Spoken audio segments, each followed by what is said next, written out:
Olá, eu me chamo Jorge Martina Pedotti, eu sou mestranda do PPG Arq da Aditus Educação, e juntamente com a minha orientadora, a professora doutora Thais Adel da Silva, eu vou apresentar a vocês o meu artigo e ele vai falar sobre as cidades sustentáveis e a mobilidade ativa, o caso de Passo Fundo, Rio Grande do Sul. Então, a sociedade ela vem passando por mudanças, ao mesmo tempo em que tudo está se transformando e crescendo, ocorre a implementação de modelos de cidades mais inteligentes, com foco no desenvolvimento sustentável. Conceito esse que vem sendo aperfeiçoado através do desenvolvimento sustentável, aliado ao uso das tecnologias de informação e comunicação, podendo gerar assim um aumento na qualidade de vida das cidades e dos cidadãos através da gestão dos recursos naturais, assim promovendo ações participativas com toda a população, contribuindo para a concordância da economia, da política, da tecnologia e do social. Então, dessa maneira, diversos conceitos vêm surgindo, aliado na importância da qualidade de vida das pessoas nas cidades. Então, esses conceitos eles vêm evoluindo e atualmente eles vêm ganhando força, como é o exemplo do conceito de cidades inteligentes e sustentáveis. Então, esse conceito, ele gera um reconhecimento maior em relação ao futuro das cidades, graças ao grande aumento populacional que esses centros urbanos eles vêm ganhando. Assim, então, buscam formas de promover esse desenvolvimento urbano de forma mais sustentável. Então, quando se fala de desenvolvimento sustentável, há uma ampla relação com a formatação da cidade ou da comunidade em que está sendo inserido, através principalmente das práticas governamentais adotadas que refletem esse desempenho, trazendo a ideia de evitar o esgotamento do meio ambiente e de garantir um local agradável e estável para as gerações futuras. Já que a maior parte da população hoje vive nas zonas urbanas, o que se torna centro desses problemas sustentáveis, como, por exemplo, o desperdício dos recursos naturais e a poluição no geral, que são os focos da ODS 11, né, que trata de cidades e comunidades sustentáveis.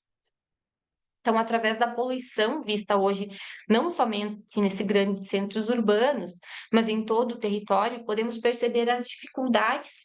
de cunho econômico para a diminuição da degradação da natureza. Então, as notícias relacionadas ao tema, elas se tornam muitas vezes um empecilho na formação do consciente popular sobre os assuntos, por mascarar a realidade. Então, essas mudanças climáticas hoje, elas configuram, né, um dos maiores desafios da sociedade, portanto, é impositiva a adoção dessas medidas concretas e emergenciais, capazes de manter a estabilidade do ambiente, né? Isso traz à tona o tema da mobilidade ativa, que é uma forma de transporte eficiente, capaz de gerar menos impacto ambiental, através da diminuição dos gases nocivos ao meio ambiente, e às pessoas.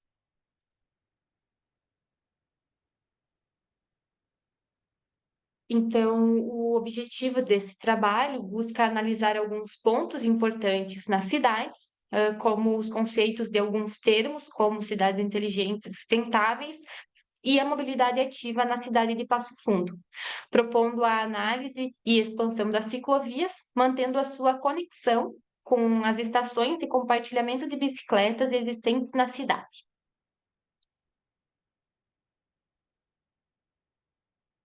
Então, como parte da metodologia, então, para o desenvolvimento, foi realizado uma análise da cidade de Passo Fundo e o levantamento de duas cidades, exemplos de mobilidade ativa.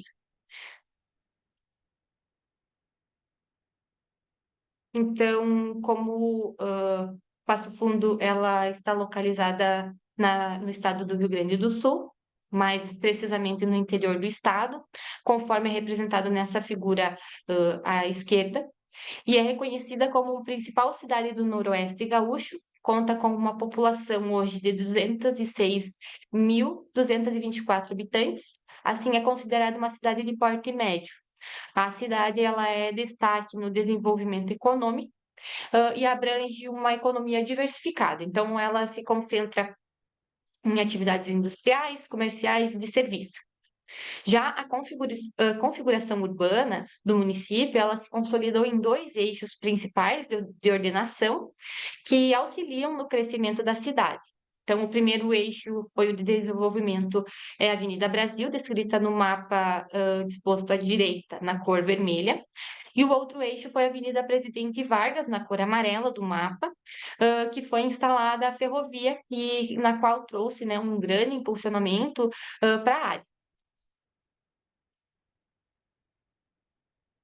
Hã, então, os estudos de caso, né, então, para a escolha das cidades de Londres e de São Paulo, foram considerados critérios de proatividade das cidades em relação à mobilidade ativa, bem como a infraestrutura cicloviária e a utilização da bicicleta no contexto nacional em que elas estão inseridas. Então, além desses critérios citados, um outro motivo para a escolha de Londres foi a classificação dela no IESE Cities in Motion, no ano de 2022, que é um estudo publicado anualmente que avalia o desenvolvimento das cidades no mundo. Então, nesse estudo em especial, a cidade de Londres ocupou o primeiro lugar,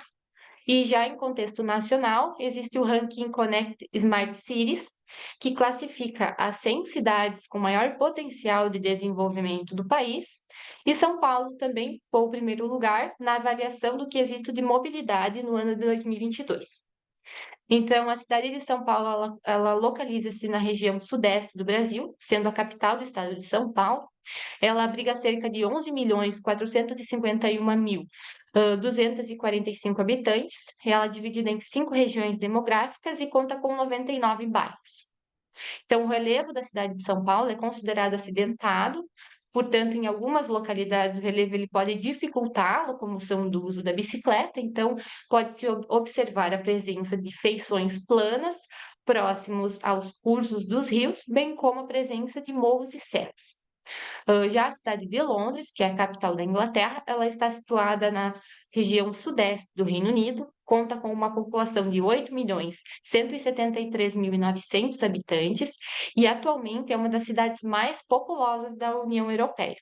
Possui em torno de 33 municipalidades e o seu relevo ele é composto majoritariamente por trechos pouco ondulados e grandiosas planícies com pequenas colinas. Então,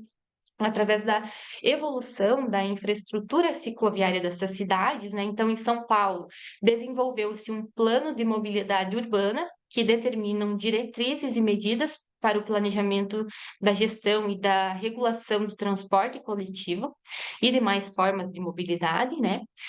Então, é uma tentativa de humanizar a cidade e minimizar os problemas. Então, o plano cicloviário da cidade foi implementado no ano de 2015, junto ao plano da mobilidade. Então, foi um ponto de grande destaque, porque composto por diferentes tipos de infraestrutura, entre elas está a rede estrutural cicloviária, né, que é composta por ciclovias, ciclofaixas, ciclorotas e calçadas compartilhadas, onde atualmente a cidade é composta por cerca de 498 quilômetros de via com tratamento cicloviário permanente e 468 quilômetros de ciclovia e ciclofaixa. Já na cidade de Londres, né, por ser uma das maiores cidades do Reino Unido, ela teria tudo para o seu trânsito ser desordenado, mas ele não é. Mesmo com toda a sua complexidade, graças aos implementos implementados ali pela prefeitura, né, graças ao pedágio urbano, então a cidade ela possui um dos trânsitos mais rápidos, e o programa de gerenciamento de mobilidade, ele abrange estratégias como, por exemplo, campanhas de conscientização de viagens, ciclismo, caminhada, pedágios urbanos, ônibus e trem. Hoje ela conta com 25 quilômetros de ciclovia. Então, a mobilidade, ela tem sido considerada um desafio tanto para as pessoas que residem nas cidades, como para os setores de planejamento e pesquisa, pois para se desenvolver um sistema de transporte sustentável, é necessário uma transformação no plano do transporte, evidenciando esse uso da bicicleta, que desempenha um papel fundamental na locomoção ativa, reduzindo assim os congestionamentos dentro do espaço urbano Então, é importante destacar que a utilização do uso do modal bicicleta como meio de transporte ativo nas cidades, ele traz isso na realidade da cidade de Passo Fundo, através das novas tendências evolutivas referentes ao pensar e ao planejar caminhos cicloviários para fim de mobilidade ativa. Então, a partir do crescimento na utilização desse meio de locomoção, surge essa necessidade de melhorias na infraestrutura existente e na criação de novas formas de acesso a esse deslocamento. Então, a razão das ciclovias de Passo Fundo não estarem bem planejadas para a população acarreta um meio de transporte pouco seguro e adequado. Além disso, grande parte das calçadas existentes, elas não possuem uma qualidade razoável e adequada para os diferentes tipos de transporte, hã, tanto de espaço e de pessoas, né. Então a figura no mapa da ciclovia atual, né, então ela apresenta essa situação visualizada hoje, que foi implementada na cidade. Então observa-se a distribuição das ciclovias, né, que acabam complementando uma pequena parte da cidade, e por conta disso alguns pontos eles acabam sofrendo por essa falta de equipamento adequado, ocasionando a não utilização desse modal. Então a prefeitura, no ano de 2022, hã, segundo, né, ela possuiu aproximadamente 19 quilômetros de ciclovias implantadas, considerando os parques e as avenidas, e somente nesse ano de 2023, estão sendo realizadas revitalizações desses canteiros das avenidas, onde serão ajustados e implementados novos pontos da ciclovia que serão dispersos. Então, por conta disso, se leva ao questionamento acerca da ligação desses trechos existentes, fazendo a ligação das ciclovias e trazendo maior facilidade e segurança para quem utiliza deste modal.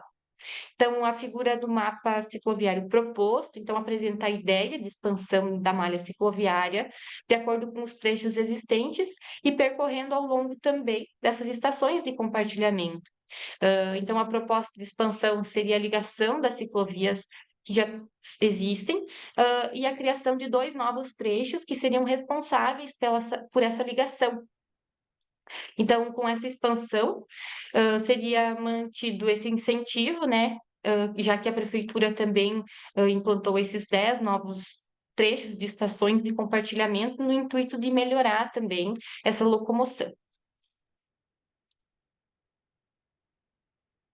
Então, a sustentabilidade na mobilidade, ela depende dos objetivos dados ao sistema de transporte. Então, assim, essas decisões tomadas, elas ficam a critério de cada cidade, gerando, assim,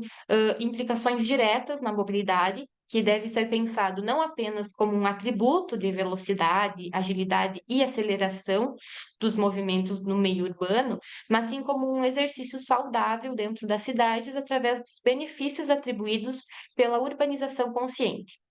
A sustentabilidade no transporte, ela deve suprir a necessidade da mobilidade através do cuidado com o meio ambiente e da qualidade de vida das pessoas que vivem nessas determinadas regiões. Então, isso acontece de uma maneira consciente, através de metas propostas, né, como, por exemplo, os Objetivos do Desenvolvimento Sustentável, mais especificamente o 11 o 11 e o 13, que buscam essa sustentabilidade através de práticas que visam o aprimoramento das cidades e a conscientização do cidadão acerca do tema, buscando alternativas que integrem as cidades a parâmetros mais sustentáveis. Então, destaca-se que a ampliação da ciclovia de Passo Fundo, ela busca trazer contribuições positivas para a qualidade de vida dos usuários, pois os mesmos eles já costumam desfrutar desse serviço totalmente gratuito e acessível, colaborando para questões relacionadas à saúde e ao bem-estar. E esse sistema ele vem sendo avaliado de forma positiva pelos usuários que utilizam dos espaços. Além disso, também é possível destacar que os benefícios gerados no meio ambiente, já que há uma parcela significativa de viagens motorizadas que podem ser substituídas por esse uso da bicicleta, então contribuem para a qualidade do ar e para a diminuição dos congestionamentos, melhorando assim a dinâmica da cidade. Então, por fim, né, espera-se que esse aumento da utilização das bicicletas, a partir dessa ampliação da malha, ela seja importante, né, e que seja também realizados novas pesquisas e estudos, por seguir investigando as fragilidades e as potencialidades desse modal, a fim de buscar essas melhorias, né, para esse mesmo transporte, tornando cada vez mais eficiente e incorporando a vida da população. Então, como forma de agradecimento, né, então a gente agradece ao Conselho Nacional de Desenvolvimento Científico e Tecnológico, o CNPq, ao Programa de Pós-Graduação em Arquitetura e Urbanismo da Atitus Educação e à Fundação Meridional, os quais disponibilizaram os meios para a realização desta pesquisa. E muito obrigada pela atenção.